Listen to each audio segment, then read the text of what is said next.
안녕하세요. 결혼한 지 3년차 아이 없는 30대 초반의 가정주부입니다. 남편의 바람도 아니고 시어머니의 바람 때문에 이혼을 하게 될 거라 누가 상상이나 했을까요? 저와 남편은 지인의 소개로 만났습니다. 남편은 대기업에 다니는 직장인이고 저는 공무원입니다. 연애도 안 하고 회사 생활을 하는 저희 둘을 보고 딱하게 여긴 지인이 다리를 놔준 케이스예요. 결혼을 생각하고 만난 건 아닌데 말도 잘 통하고 여러모로 잘 맞는 부분이 많아서 결혼까지 하게 되었습니다. 평생을 공직에 계셨던 아버지와 알뜰하신 어머니 덕분에 저는 부유하진 않아도 부족함 없는 유년 시절을 보냈습니다. 대학교 졸업 후엔 곧바로 공무원 시험에 합격도 했으니 정말 평범하고 무난하게 살아왔어요. 그런 저에 반해 남편은 어렵고 복잡한 가정환경에서 자랐더군요. 시아버지는 건설 현장에서 일하시던 분인데 남편이 고등학교에 들어갈 무렵엔 허리를 크게 다치시면서 현장 일을 더는 하실 수 없게 되었고 그 이후로는 소일거리를 찾아 하시면서 약간의 돈을 버시고 계셨습니다. 그럼에도 불구하고 시어머니는 일하기를 싫어하시는 분이라서 고등학교를 졸업한 이후에는 남편이 집안의 가장 역할을 도맡아 했다고 했습니다. 운 좋게 대기업에 입사해서 능력을 인정받아 본사까지 갈 수 있었던 특이 케이스라고 할까요? 아무튼 다니는 회사가 대기업이라 연봉도 높은 편이고 그래서 딱히 재정적으로는 걱정이 없을 줄 알았지만 막상 결혼 이야기가 나오면서 서로의 재정 상태를 오픈했을 때 솔직히 좀 충격적이었습니다. 당시 남편이 대기업을 다닌 지 7년 차였음에도 불구하고 모아둔 돈이 거의 없었거든요. 하지만 돈이야 앞으로 같이 살면서 모으면 된다고 생각했기에 큰 문제로 느껴지진 않았네요. 상견례 당시의 일입니다. 집 문제도 그렇고 혼수와 예단은 어떻게 할 건지 저희 부모님께서 여쭤보셨습니다. 사실 저희 부모님은 어느 정도 남편 사정을 알고 계셨지만 그래도 어른들이 어떻게 생각하고 계신지 한번 이야기는 들어봐야 하지 않겠냐고 그러셨거든요. 시어머니께서는 너무나 당당하게 집을 사주실 거라고 하셨습니다. 저나 남편이나 생각지도 못한 이야기였기에 깜짝 놀랐지요. 그 이야기를 들으신 저희 부모님도 그렇게 해주시면 저희도 혼수와 예단은 집에 맞춰서 해서 보내시겠다고 그러시더군요. 그렇게 상견례를 마치고 이틀 뒤에 남편을 만났습니다. 남편 얼굴이 안 좋기에 무슨 일이라도 있냐고 물으니 집 때문에 그런다고 하더라고요. 그래서 무슨 일이냐고 못 해주신다고 그러시냐 물었더니 너무 어이없는 소리를 들었다고 하더군요. 시어머니 말씀이 남편더러 대출을 받아서 집을 사고 저희 집에다가는 그걸 시댁에서 사줬다고 하랬답니다. 그래야 당신 체면이 살고 저희 집에서 받을 거 다 받을 수 있다고요.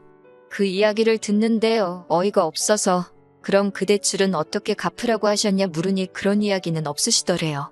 한마디로 일단 저질러 놓으면 별 수 있냐 이거더라고요.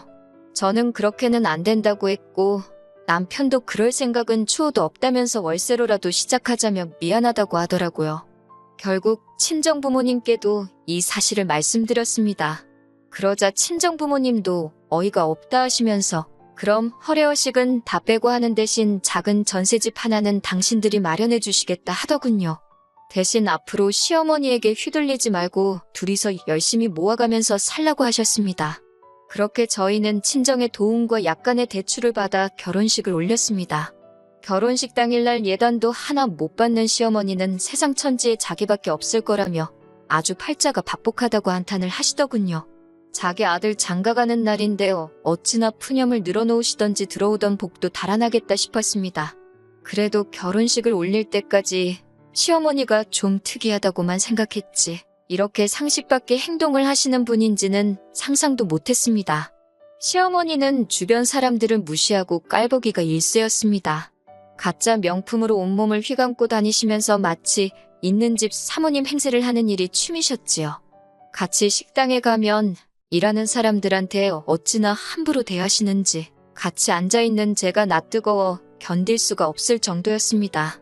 한 번은 다 같이 고깃집에 갔는데 특정 회사의 막걸리를 찾으시더라고요. 종업원이 없다고 하니까 팁이라며 1,000원을 주시고는 가서 사오라고 하는 거예요. 종업원이 이러지도 저러지도 못하고 쩔쩔매고 있기에 제가 다녀온다고 하니 종업원을 가리키며 손님을 위해 이런 일하라고 저런 것들이 있는 거라며 손님이 왕인 줄 모르냐고 저더러 가만히 있으라고 하시더군요. 종업원은 제가 보기에도 갓 20이나 넘었을까 싶은 어린 친구였어요. 결국 제가 종업원한테 미안하다고 가보라고 했더니 시어머니께서는 제가 당신을 사람들 앞에서 망신줬다면 난리를 치더군요.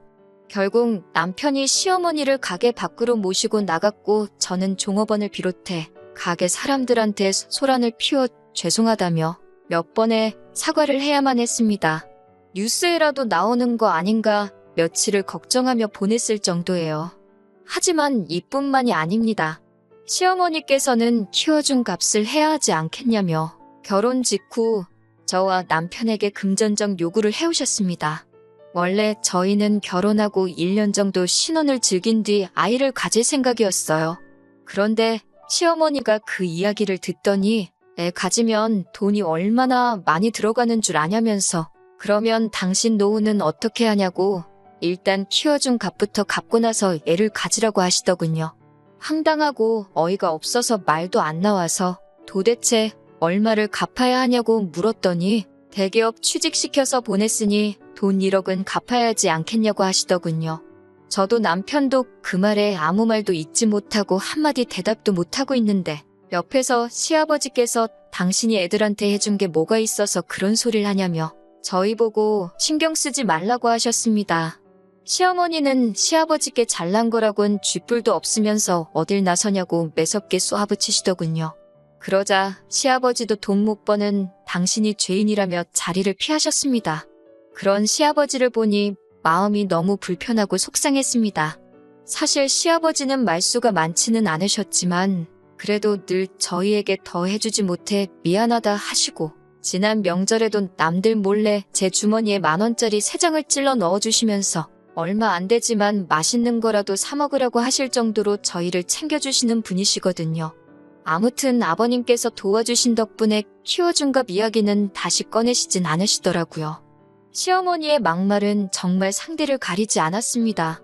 하지만 무엇보다 제가 시어머니에게 실망하고 그로 인해 남편과 이혼까지 결심하게 된 이유는 바로 시어머니가 바람을 피우고 있었기 때문입니다. 전셋집을 알아보던 당시 남편은 가능하면 시댁에서 멀리 가지 않았으면 좋겠다고 하더군요. 시아버지가 아무래도 허리가 안 좋으시니까 혹시 무슨 일이라도 있으면 바로 옆에서 챙겨드릴 수 있으면 좋겠다고요. 또 마침 시댁이 제가 일하는 곳과 가까운 편이라 굳이 싫다고 하기도 애매해서 그러자 했고 그렇게 시댁에서 한 15분 정도 거리에 전셋집을 구했습니다. 그런데 최근 들어 시어머니가 자꾸 저희 집에 오고 싶어 하시더라고요. 그리고 오시면 그렇게 제 가방이나 옷을 기웃거리시고 빌려달라 하시고 떼를 쓰시는 겁니다. 신우랑은 연을 끊고 사니 저를 딸처럼 생각하신다나요. 그 말을 곧대로 믿지도 않았지만 그래도 또 빌려달라는데 싫다고 하기도 뭐하고 해서 너무 비싸지 않은 가방이나 스카프 같은 것들은 종종 빌려드렸습니다. 그리고 점점 그 빈도수가 잦아지고 있었어요. 그러다 언젠가부터 가끔 제 차도 빌려달라고 하시더군요. 아울렛에 가고 싶은데 차가 없어서 고생이라는 둥 가까운 데서 친구분들과 만나고 싶은데 버스 타고 어느 세월에 가냐는 식이었지요. 안 된다고 하니 그럼 데려다 달라고 하셨고 그건 더 귀찮아서 차라리 차를 빌려드린 건데 그게 화근이었을까요? 하루는 차 안에서 아저씨들이나 쓸 법한 선글라스를 주었습니다. 처음엔 시아버지 건가 생각해서 시댁에 간 날 시아버지께 선글라스를 찾았다며 돌려드렸어요. 그런데 시아버지께서 당신 물건이 아니라고 하시더라고요. 어머님이 제 차를 쓰신 다음 날에 차에서 찾았다고 말씀드렸더니 시어머니께서 약간 당황한 듯한 표정으로 아니라는데 뭘 그러냐며 당신이 버린다고 가져가시더라고요. 그때까진 저도 별로 대수롭지 않게 생각하고 있었어요. 그리고 한 이틀쯤 지나서 운전을 하고 있었는데 가벼운 접촉사고를 당했습니다. 그래서 블랙박스를 확인하게 되었는데 거기에는 생각지도 못한 대화 내용이 녹음되어 있었습니다. 시어머니와 어떤 남자분의 목소리였는데 기록을 보니 하루 이틀 있었던 일이 아니더군요. 대화 내용과 동선을 맞춰보니 둘이서 입에 담기도 민망한 곳도 가신 것 같았어요. 이 일을 남편에게 말을 해야 하나? 아는 척을 하는 게 맞나? 아니면 나만 가슴에 묻고 지나가면 되는 일 아닌가? 저 혼자 몇 날 밤을 고민하고 걱정했습니다. 그렇게 속절없는 날들이 지나던 중 주말이란 남편과 모처럼 영화관에 가려는데 시어머니로부터 전화가 걸려왔습니다. 받아보니 시아버지께서 갑자기 쓰러지셔서 병원에 와 있다고 하시더군요. 그래서 저희도 얼른 차를 돌려 병원으로 향했습니다. 시아버지는 집에서 뇌졸중이 와서 쓰러지신 것이었어요. 다행히 발견이 빨랐던 편이라 아무런 문제가 없었지만 몸 오른쪽에 마비가 오면서 결국 거동이 어려워지셨습니다. 말로는 또 언제 위기가 올지 모르니 모든 가족들이 잘 돌봐드리라고 하더군요. 그때부터였습니다. 시어머니는 당신은 병수발 못 든다며 무조건 저에게 들라고 하더라고요. 다른 집들은 그런 일은 다 며느리가 한다면서 제가 벌어봤자 얼마나 버냐고 그럴 정신으로 시아버지나 돌보고 이참에 들어와 살림이나 하라고 하시더군요. 제가 그게 무슨 소리냐고 어머님도 건강하시고 남편도 있는데 왜 제가 병수발을 드냐고 하니 남편이 자기가 저보다 돈을 더 많이 버니까 당연히 제가 해야 된다더군요. 저는 말도 안 되는 소리들 좀 하지 말라고 일단 다들 이성적으로 생각을 해보자고 했습니다. 그리고 이튿날 시어머니가 저와 남편에게 할 이야기가 있다며 연락을 해오셨습니다. 시어머니는 시아버지와 헤어지고 새로운 사랑을 찾아 떠나겠다고 하셨습니다. 이른을 바라보는 분이 그렇게 말씀하시니 어이도 없고 기가 차더군요. 제가 그분이랑 새로 살림이라도 차리려고 하시냐니까 시어머니가 흠칫 놀라더군요. 남편이 그게 무슨 소리냐고 묻길래 블랙박스에 다 찍혔더라고. 어떤 신사분하고 여기저기 놀러 다니시고 이미 아버님 저렇게 되시기 전부터 할 일 못할 일 다 하시고 다녔다고 전부 다 말해버렸어요. 그러자 남편은 제가 생각지도 못한 반응을 보였습니다. 아니 무슨 딸이 사윗감 데려온 것도 아니고 자기 어머니가 아버지 몰래 다른 남자를 만나고 있다는 소린데 그분은 뭐 하시는 분이냐 같은 걸 물어보면서 호구조사를 하고 있더라고요. 그렇게 둘이서 한참을 대화를 주고받더니 시어머니더러 그럼 이혼하고 새 출발하라고 하더라고요.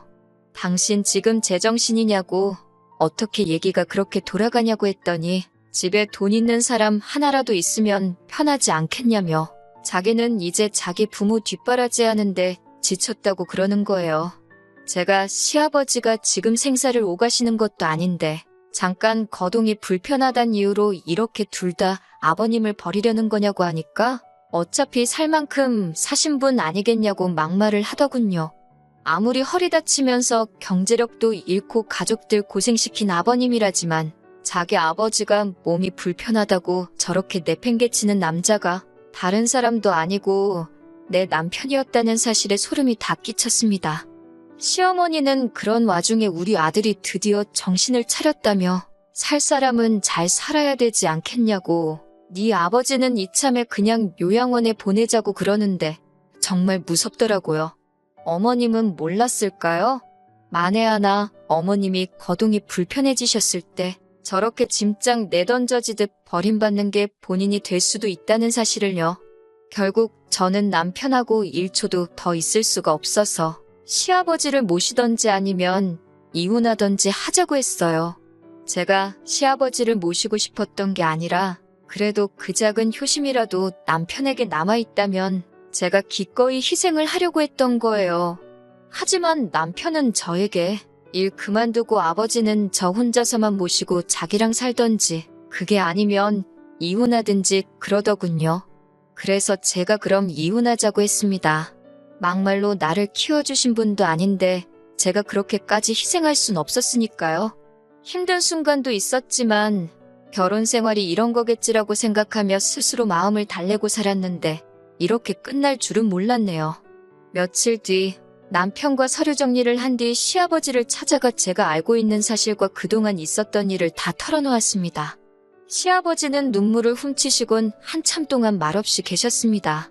그러더니 당신이 저희 결혼할 때 하나도 못해준 게 마음에 걸린다며 정말 미안하다고 하셨습니다. 그러시곤 시아버지는 제 결정을 이해한다며 미안해하지 말라고 제 손을 꼭 잡아주셨어요. 한순간 차가워진 남편과 협의 이혼을 마치고 얼마 지나지 않아 시아버지와 시어머니도 이혼을 하셨다는 이야기가 들려왔습니다. 시어머니는 그 신사분과 살림은 합쳤지만 그쪽 자녀들이 크게 반대하여 호적에도 못 올라가고 그냥 살림만 해주는 형세인가 보더군요. 멍청한 남편은 돈 많다는 그 집안 아들이라도 될 줄 알았는지 잘 다니던 회사까지 때려쳐가지고 백수신세가 되었고요. 그 이후로는 제가 아주 다른 지역으로 옮겨가면서 관심 끊고 살았습니다. 그러다 1년쯤 지났을 무렵 모르는 번호로 전화가 걸려왔습니다. 받아보니 전 남편이더라고요. 전 남편은 시아버지가 돌아가셨고 서류 정리를 하다 보니 사망보험이 있는데 수익자가 저로 되어 있다면서 이게 무슨 일이냐고 묻더군요. 저도 금시초문이라 모르는 일이라고 하니 빨리 보험회사에 연락해보고 돈 내놓으라고 하더라고요. 황당하고 어이없었지만 무슨 일인가 싶어 남편 말대로 보험회사를 찾아가니 남편 말대로 제가 3천만 원을 받게 되어 있더라고요. 그 길로 곧장 변호사를 찾아 물어보니 이건 법적으로 제 돈이라고 나눌 필요가 없다고 하더군요. 하지만 아직까지 그 돈은 손도 못 대고 있습니다. 감히 쓸 수가 없더라고요. 만약에 제가 모셨다면 더 오래 살아 계셨을까 그런 후에 눈물만 자꾸 나네요.